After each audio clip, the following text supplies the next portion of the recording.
ആലപ്പുഴ ചെറുതനയിൽ 6 പേരെ കടിച്ച നായ്ക്ക് പേവിഷബാധ സ്ഥിരീകരിച്ചു. ക്യാൻസർ രോഗിക്കടക്കം കടിയേറ്റിരുന്നു. തിരുവല്ലയിലെ ലാബിൽ നടത്തിയ പരിശോധനയിലാണ് പേവിഷബാധ സ്ഥിരീകരിച്ചത്.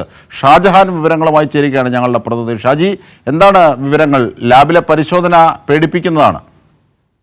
തീർച്ചയായിട്ടും അജിൻഷാദ്, ഏതാണ്ട് 6 പേർക്കാണ് കടിയേറ്റിരിക്കുന്നത്. രോഗബാധിതരായിട്ടുള്ളവർ വരെയുണ്ട്. അത്തരത്തിൽ വളരെ വലിയ ഒരു സംഭവമാണ്. ആൾക്കാരൊക്കെ തന്നെ വലിയ ഞെട്ടലോട് കൂടി തന്നെയാണ് ഇതിനെ കാണുന്ന. കാര്യം, ഈ പട്ടിക്ക് പേവിഷബാധ ഉണ്ട് എന്നുള്ളൊരു സ്ഥിരീകരണം വന്നതോടുകൂടി ആൾക്കാരൊക്കെ ഭയപ്പാടിലാണ്. നേരത്തെ പട്ടിയെ കടിയേറ്റവർക്കൊക്കെ തന്നെ പേവിഷബാധക്കെതിരെയുള്ള മരുന്നുകൾ ആശുപത്രിയിൽ നിന്ന് അടിയന്തരമായി നൽകിയിരുന്നു.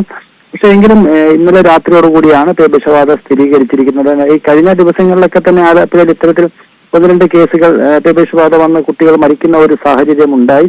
അതുകൊണ്ട് തന്നെ വളരെയധികം ആശങ്കയിലാണ്. എന്തായാലും ഇപ്പോൾ കടിയേറ്റവർക്കൊക്കെ തന്നെ പേവിഷബാധ ഉണ്ടോ അത്തരം കാര്യങ്ങളൊന്നും സ്ഥിരീകരിച്ചിട്ടില്ല. പക്ഷേ ഈ പട്ടിക്ക് പേവിഷബാധ ഉണ്ടോ എന്നുള്ളൊരു സ്ഥിരീകരണമാണ് വന്നിരിക്കുന്നത് പരിശോധനയിലൂടെ. ഇനി വരുന്ന മണിക്കൂറുകളിൽ ഇനി ഇവർക്ക് എന്തായാലും പരിശോധനകൾ, അവർക്ക് ആവശ്യമായ ചികിത്സാ രീതികളൊക്കെ തന്നെ മെഡിക്കൽ കോളേജിൽ നടക്കുന്നുണ്ട്.